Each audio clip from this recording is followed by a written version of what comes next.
Traders, what is going on? It is almost 20 o'clock here. For those of us who don't know, that is 8 p.m. Sorry guys, it's a little late. I'm making this video. I'm posting it. The loyal ones, hit me up in the comment section below. The guys who are always here. I love the loyal guys. You guys are going to be absolutely killing it here soon. But I took a trade today on Vuzi. I want to go over it real quick. We'll just do a recap. It's been a busy day over here.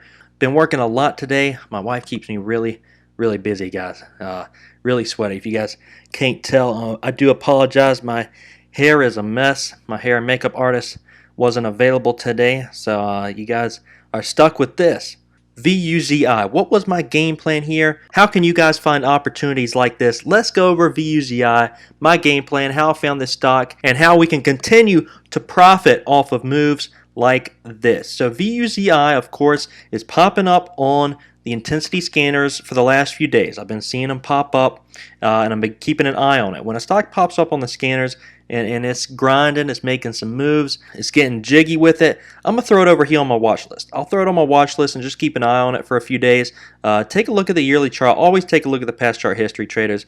So I noticed this one was very oversold. Probably a ton of shorts in it. This one has hit a high of 1140, but it's just been, falling. So it's probably got tons of shorts into it. That's why we're seeing such a bounce here. Very oversold. So I noticed that. And the next thing I noticed on it was the 200-day moving average at 450. I noticed this the other day, threw it on the watch list, and I said, okay, let's see what day 3 is going to have, because this has been 3 green days in a row. We had 2 green days.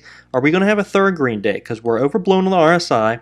We got that 450 level as a 200-day, and oftentimes these stocks gravitate towards those levels.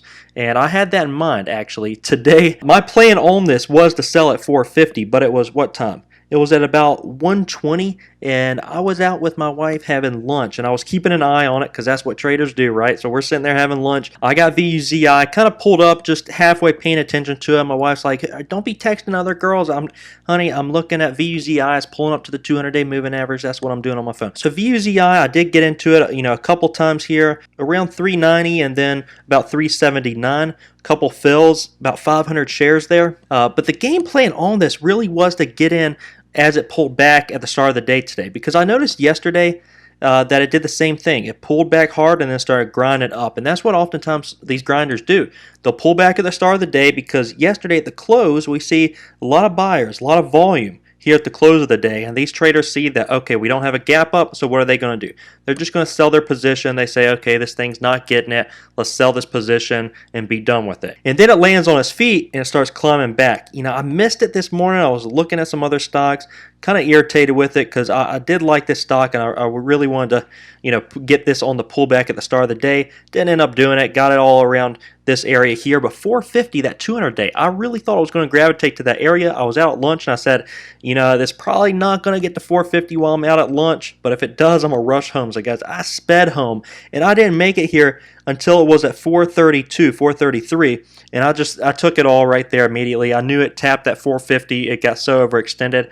I suspected it was going to have a pullback. If I had shorts on it, I would have taken a short position. I would have sold my 500 shares and then taken a short position on the way back down, riding it both ways.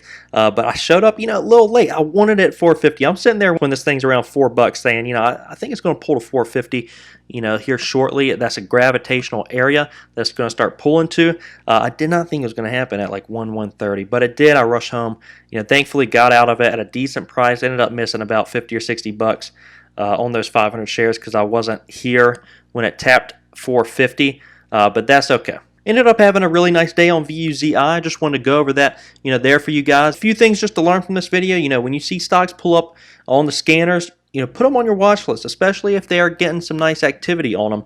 And keep an eye on them. Look at the past chart history. Understand where resistance is, where support is. Know the personality of these stocks. That's what I do every single day, guys. I look at the past chart history. Understand the personality. We see what it did yesterday, pull back and start grinding. That's what I suspected it was going to do today. Pull back and start grinding. Just like you look at a person's past chart history to understand maybe what they'll do in the future. It's the same thing with stocks.